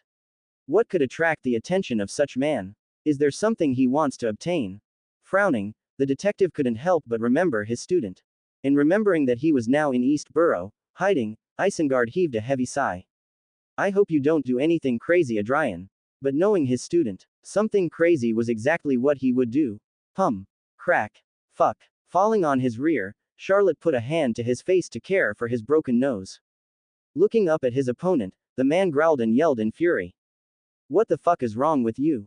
It's not my fault you don't know how to fight, Hazel huffed with a smirk looking down at the mystery prior. And what do you think these practices are for? Charlotte screamed in outrage, blood dripping from his nose. Hazel rolled her shoulders as she moved to grab a first aid bag and a couple of water bottles and brought them over to Charlotte. It's better to get your nose broken here in a controlled environment than in actual combat, she said calmly as she placed the bag on the ground and took out a cotton ball. She tried to treat Charlotte but the young man rudely took the cotton from the marauder's hands. I will do it, the man grunted, then groaned in pain as the cotton touched his bloody nose. Do whatever you want, Hazel rolled her shoulders again before grabbing the water bottles she brought. Opening one and taking a sip, Hazel handed the other bottle to Charlotte, who grumpily took it. Leaving the cotton on his nose and opening the bottle, the man took a super sip. As if he had just come out of the hot desert after several days without water. Cough, cough, but the man drank so fast that he choked on the water. Hee. Hand to his throat, Charlotte turned and glared daggers at the grinning Hazel. What are you laughing at? Nothing, Hazel said calmly, but her smile remained. Charlotte opened his mouth to say something, but the loud bang of something stopped him. Hazel simply turned her head to the source of the sound and paid attention.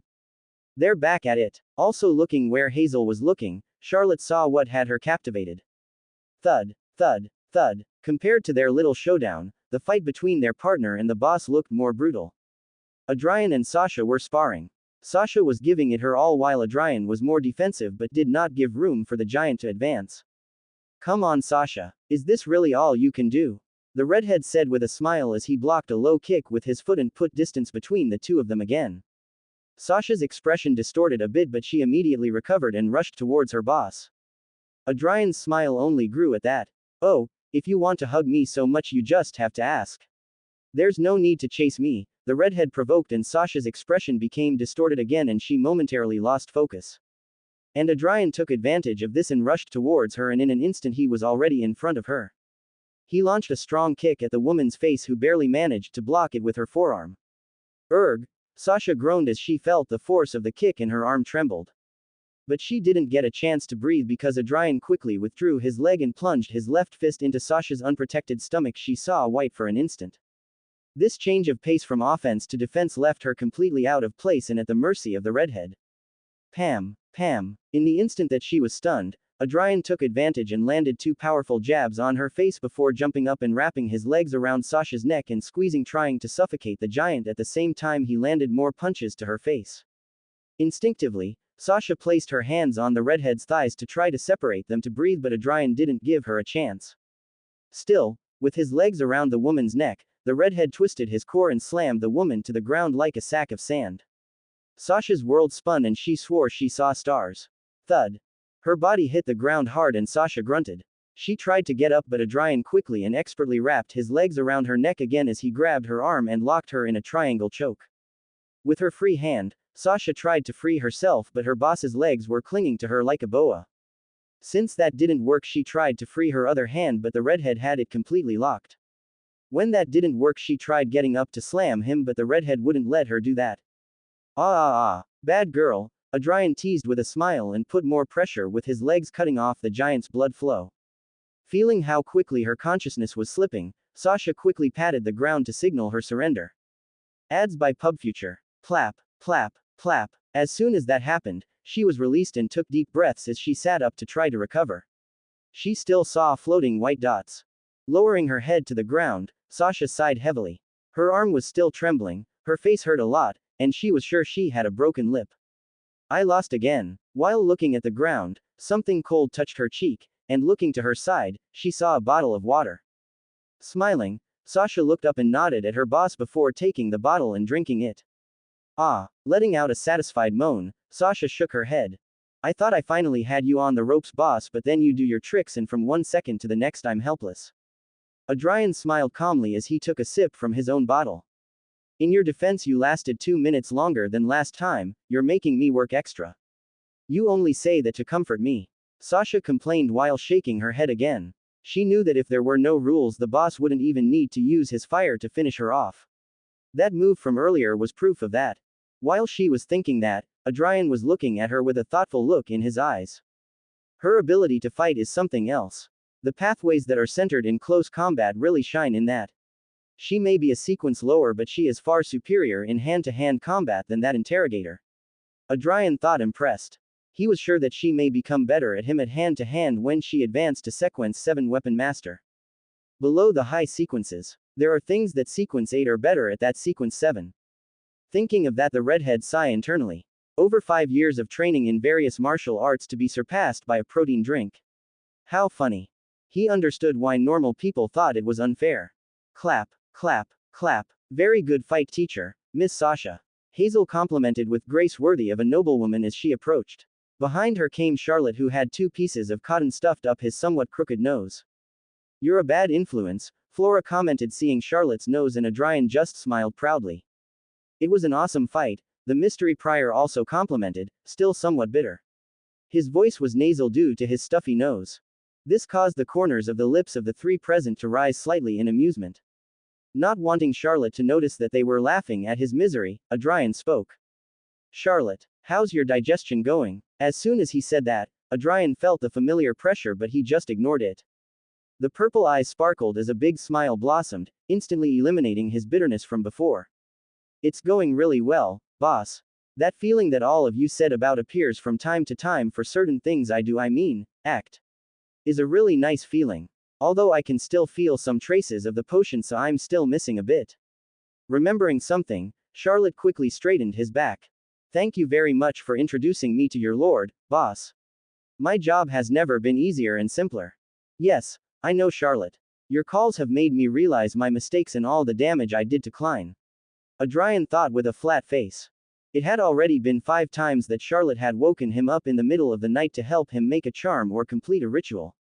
"Speaking of which, you really have guts. On the same day that I introduce you to the monarch, is it the same day that you try to pray to me? Did you forget that you almost urinated on yourself as soon as you saw me and would have died if I hadn't saved you?" Adrian complained mentally. As Adrian mentally insulted Charlotte's guts, the young man continued. "The Scarlet Monarch always responds and makes my rituals and making charms much easier and stronger.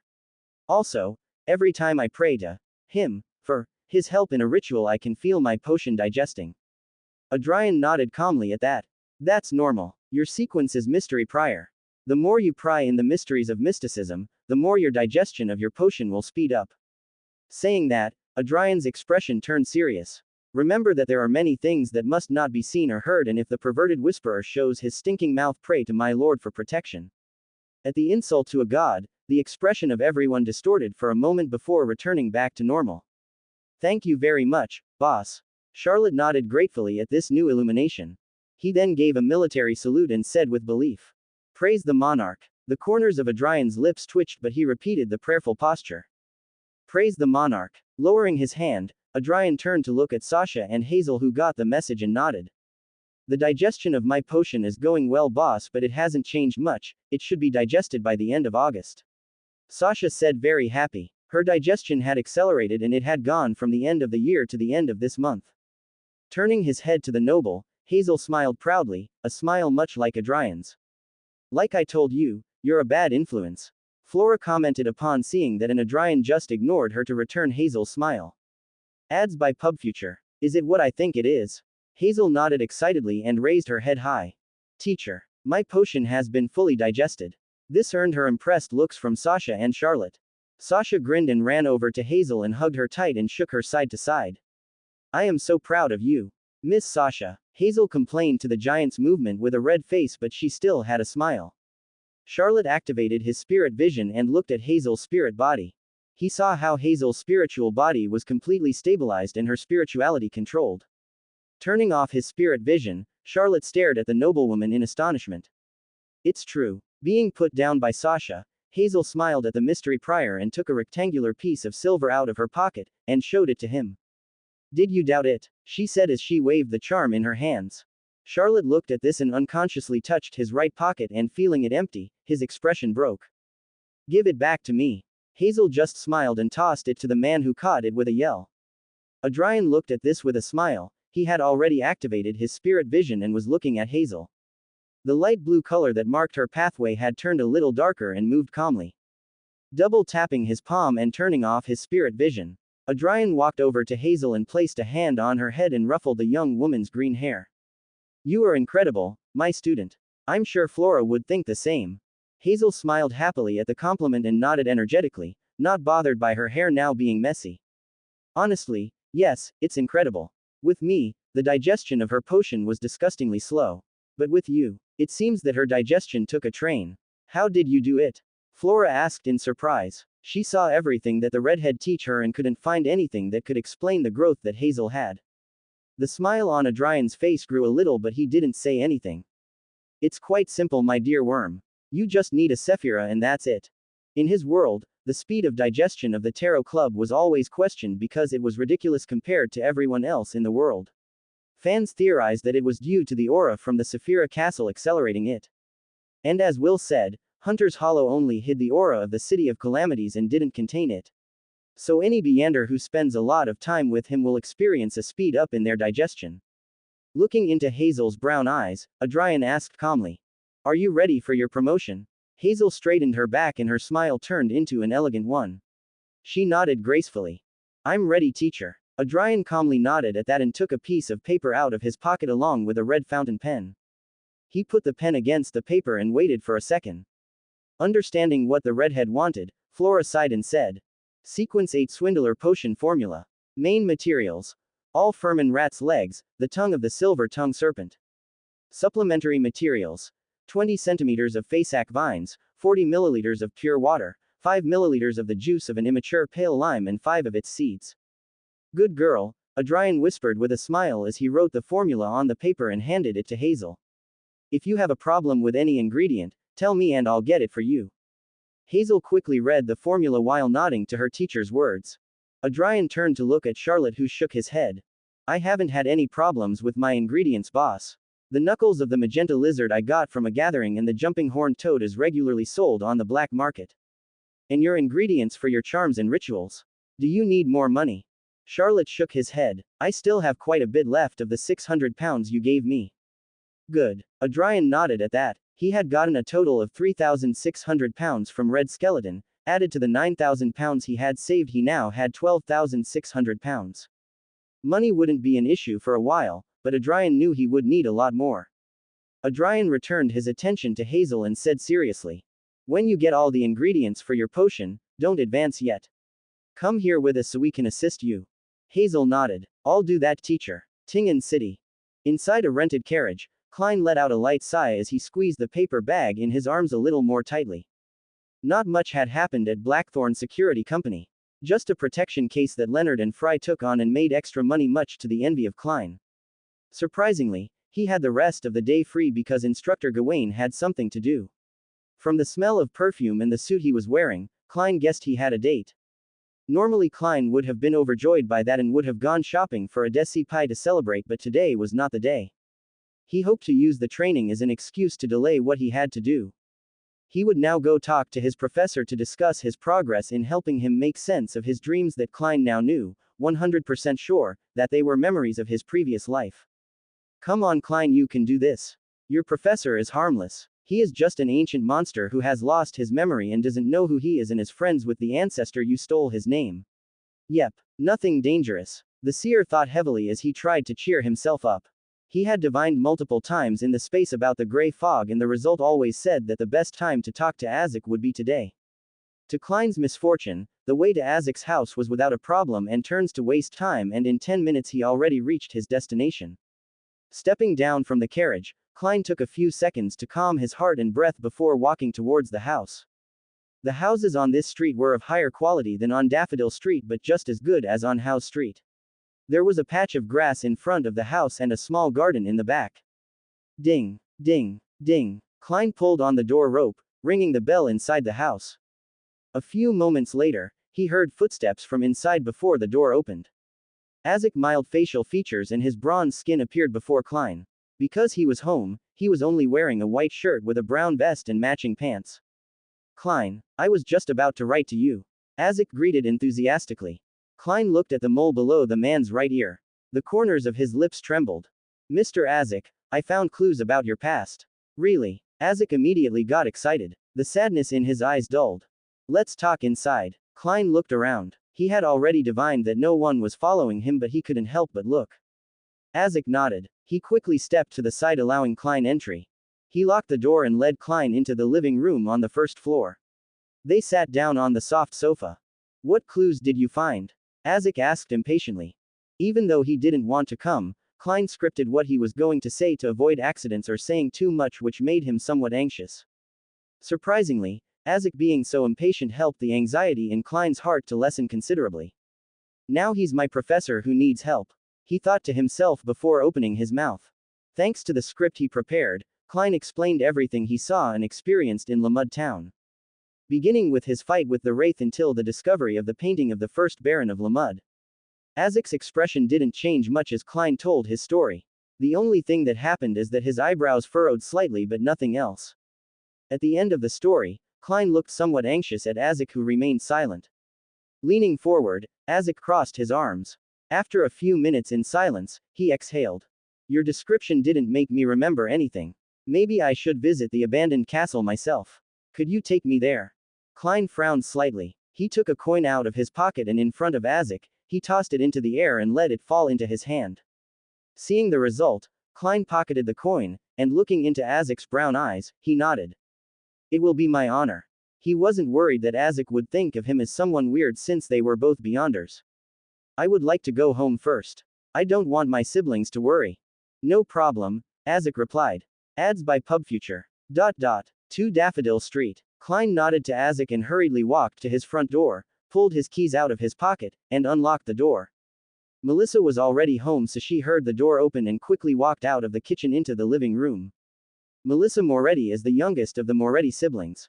She has straight black hair just like her older brothers Klein and Benson.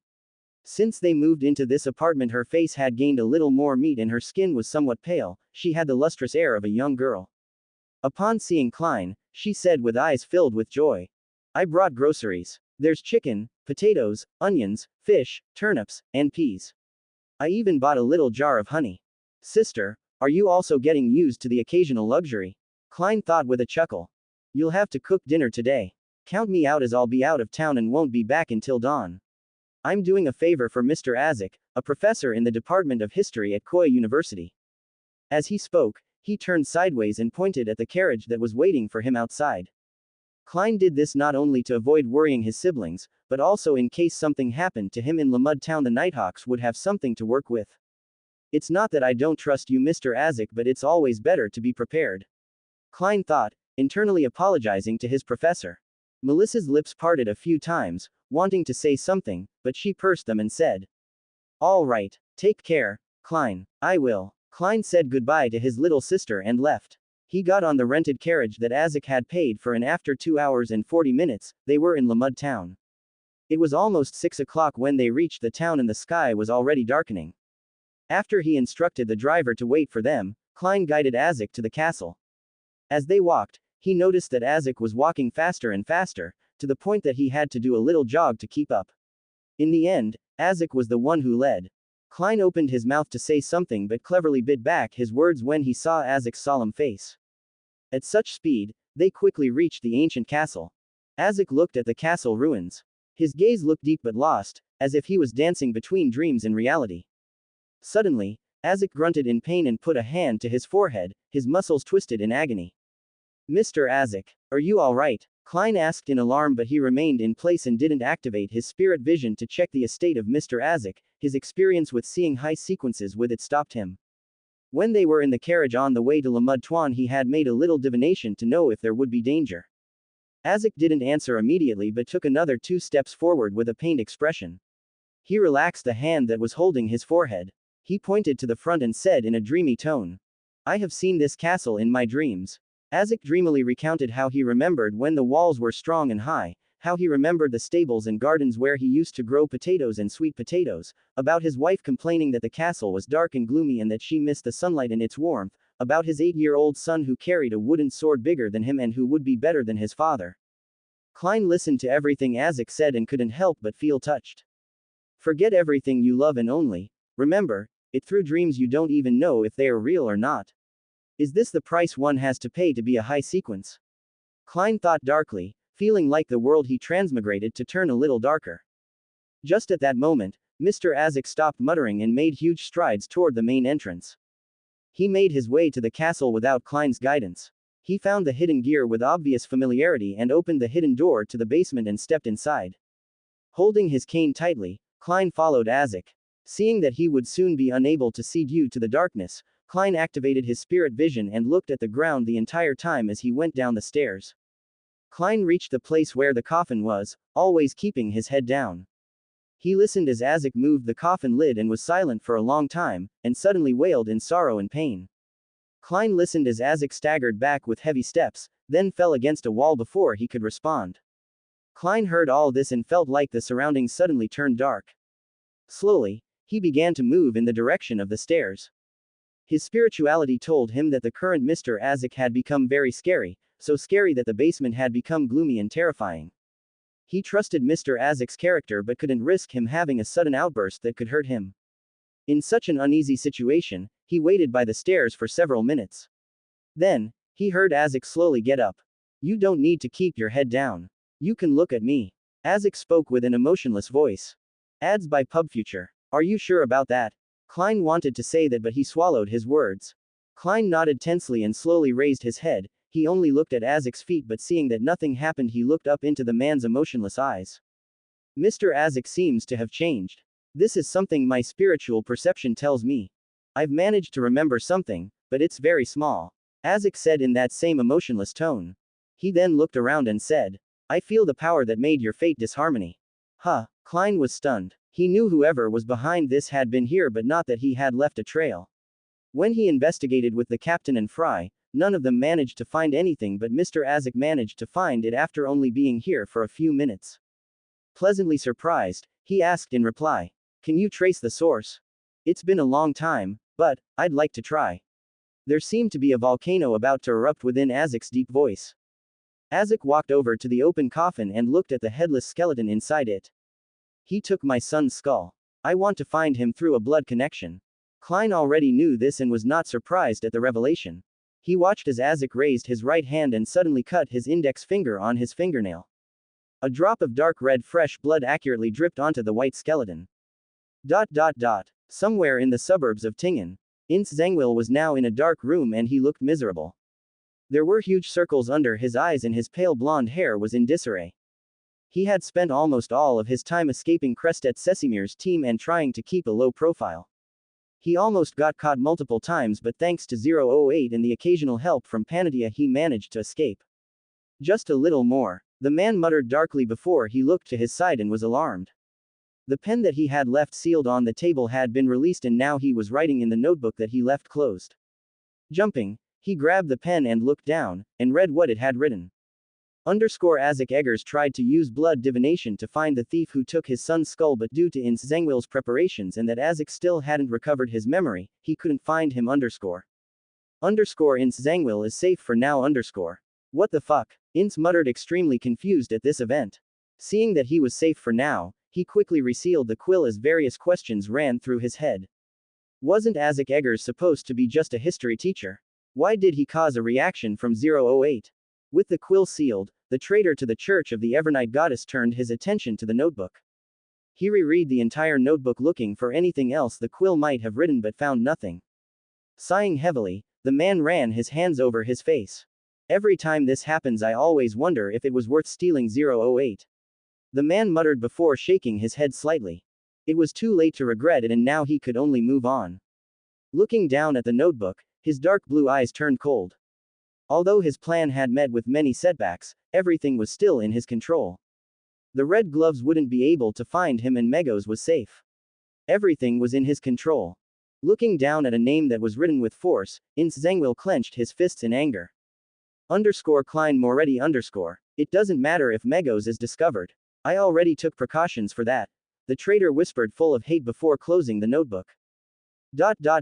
With a heavy, story-laden sigh, Azik said in a deep voice with his back to Klein. I'm sorry, I couldn't find him. Hearing Azik's words, even though he was expecting it, Klein couldn't help but pursed his lips. It was too good to be true. Although Mr. Azik is the death consul he doesn't remember anything and his abilities must still be very weak. Besides, what was I supposed to do if what Mr. Azik did had worked? Go to the red gloves and report it. Hey, if that happened I'm sure whoever is behind this would do something extreme to ensure that the plan was completed. Klein thought as he let out a soundless sigh. Klein buried his emotions and spoke trying to comfort the man. It's no surprise we couldn't find it. It would have been one if we could. Klein believed with complete certainty that whoever was behind everything that was happening in Tingen would not let their secret plan fail just because their location was discovered. That they were willing to use a ritual related to an evil god eliminated any hope Klein had that they would simply give up. Azik looked at the skeleton in the coffin and after looking at it for a long 20 seconds, he closed the coffin. He let his hand rest on the coffin lid for another 5 seconds before slowly turning to face Klein. I will continue to investigate and I hope that I can count on your assistance. No problem, Mr. Azek. This is what I wanted to do. Klein could barely contain his joy. Although Mr. Azek was weakened, he was still the death consul. Azek's mouth opened wanting to say something, but in the end, he said nothing. He just sighed and walked towards the stairs in silence. After leaving the cellar and closing the hidden doorway, the two men walked through the weed and rubble-strewn path. Neither of them spoke on their way back from the old abandoned castle. In the dark night, Azek suddenly said, "Until this matter is resolved, I will quit my job and leave Tingen, in search of my past." Hearing Azek's sudden words, Klein looked at the man in surprise and anxiety quickly built up in his heart. How would I quickly contact Mr. Azek if he was out of Tingen? With this in mind, Klein immediately expressed his concerns. "Mr. Azek, how would I contact you if I make any progress in the investigation? By the time the letter reaches you, the person behind this will already have left the city." Azek's eyes lit up for a second and the man covered his face with his left hand. "You're right, Klein. In the time it would take to receive the letter, the one who stole my son's skull would have fled," the man said in a low but deep voice. Shaking his head and reaching into his vest pocket, Azek spoke with the corner of his lips slightly raised as he showed the object to Klein. "But we won't have to worry about that." Klein looked at his teacher's face somewhat surprised and then lowered his eyes to the object that Azek had resting in the palm of his hand. On it was an old but intricate copper whistle that had carved along its body multiple patterns that gave it a mysterious aura. Raising an eyebrow, Klein looked at the man waiting for an explanation. Ads by PubFuture. "This is something I had when I woke up in Backland. When you blow on it, you will summon a messenger that belongs to me." Azek explained and the corners of Klein's lips tremble slightly. So the ritual to summon a messenger can be simplified like this. Why didn't I think that Mr. Azek would have a messenger to his name? After all, he is the death consul. Azek glanced at Klein, he brought the whistle to his lips and blew with all his might. No sound came from the copper whistle. East Borough, Backland. It was early Friday morning and as was normal in the East Borough, it already had quite a bit of activity in them. Wearing a faded jacket and a hat hiding his red hair, Adrian walked the streets of Tarmco Street while humming a tune. There was a paper bag in his arms. Tarmco Street is a street in better condition than the norm in the East Borough. There were multiple stores where the most blessed went to buy nice products and where Adrian also bought a lot of the ingredients he used to cook. Hum, hum hum, hum hum hum hum, humming the intro of Gravity Falls, Adrian mentally reviewed what was missing. I only need milk, some chicken, and potatoes. Today he planned to have embaju for breakfast with Casito Negro. For lunch, he would cook some gnocchi with white sauce and for dinner, it would be grilled chicken along with baked potato with his grandma's personal sauce. Just thinking about his lunch brought a small smile to his face. Being able to control the fire brings a lot of help to your kitchen. Hee, I'm sure Gordon Ramsay would love to have this ability. Thinking of the chef with the mouth of a sailor made him laugh a little. He couldn't spend his whole life hunting down East Borough gangs, so today he would take a little break from tormenting them. In addition to the fact that the churches are looking for it, it would be a good excuse to rest, and also to confuse them up a bit. The thought of churches and gangs looking like crazy for any sign of him made Adrian's smile grow. Leaving that aside, Adrian could have sent his soldier to collect the ingredients and he could have stayed in his hotel room and waited, but the redhead preferred to do it himself. He didn't give himself a lot of time to do other things than train or act, so he wanted time for himself. And it helped that this activity relaxed him a lot. And that was because it reminded him of when he would accompany his mother to Mercado to buy things for the house and they would spend hours in the market buying things that they had not even thought of, and when they got home he would bother his brother and dad to help them with the 7 huge shopping bags. As soon as he thought of his family, the smile on his face turned sad. I can barely remember their voices now. He learned the hard way what many people who lost a loved one said. The first thing you forget about a person is their voice. Adrian even sometimes entered the city of calamities to create his family so as not to forget their faces. Tomato Princess, is something wrong? Flora's slightly worried voice rang in his ears and Adrian's smile grew again. Ads by PubFuture. Oh, of course I am, dear. Why wouldn't I? Adrian whispered calmly. Quote. If you say so, Flora said somewhat suspicious, and this made Adrian laugh softly. Oh come on Flora, you don't believe me. When did I lie to you? The redhead said amused. Quote. If you don't want to talk about it, just say it. Flora said, losing interest in the conversation, and this made Adrian's smile lessen a little. Sorry, Flora, the redhead thought to himself. Shaking his head slightly, he hummed again and continued on his way to the next store. Grabbing a small bag of garlic along with the juiciest tomatoes he could see, Adrian was already at the counter paying 6 pennies for them. As he was putting his purchase in the bag, Adrian's eyes flicked to the wall behind the owner. There were multiple posts with various advertisements or newspapers of different sizes and colors. Most were about new products, investment opportunities that were usually a scam, etc. But a family newspaper caught his attention. Dutch has been pretty busy, huh? This is the 9th I've seen. Today, the redhead thought without giving much importance to that. What do you think about this? His scarlet eyes looked at the owner who just spoke. The older man noted that he had looked at the newspaper on his back. Looking down at his bag and putting the bag of garlic inside, Adrian responded nonchalantly. Considering what happened in June, it's normal for him to want to try to help. At his words, the owner snorted mockingly and shook his head. As if they care about that. For him, this sure is just another way of getting us to say his name. Saying that, the old man leaned back on the counter and whispered to Adrian. You know, word is that he's trying to rise in the new party, and this may be the publicity he needs. Sighing slightly, Adrian grabbed the bag with one hand and looked into the old man's brown eyes.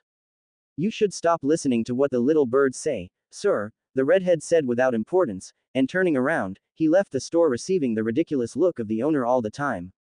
Already a few meters from the store, a smile grew on Adrian's face. Entering the chicken shop and getting the last ingredient he was missing, Adrian started his way to his hotel room. He could use the burnt band that was in his pocket to get there faster, but he preferred to walk and stretch his legs. Already reaching the end of Tarmco Street, Adrian watched curiously as the newspaper boy placed his wooden box. Next to him were multiple stacks of freshly printed newspapers. You are quite late today, little one. I wonder what news it will be this time. I hope it's not another fool who confessed to being James Holmes and was killed for it, Adrian thought, flat-faced as he approached the boy. But the words the boy shouted froze him for a second and made a horrible feeling grow in his stomach. Brutal murder in Wolf Troath. Father is mutilated and daughter is missing.